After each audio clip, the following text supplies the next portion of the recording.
nzakugarurira amagara yawe. I would restore your health. Nzagukiza inguma zawe.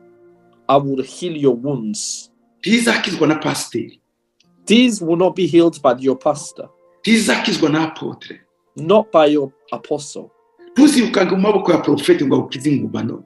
Do not run into the arms of a prophet for healing of your wounds. Jya mu maboko y'Imana. Get into the hands of God. Sanga Imana yawe. Seek your God. Hamagara Imana yawe. Call upon your God. Ririra Imana yawe. Cry out to your God. Yitabaze. Call upon him. Ngo nzakugarurira amagara yawe. And I will restore your health. Restoration y'amagara. The restoration of health Ni impano iva ku Mana. is a gift that comes from God. Abana bato bararwaye.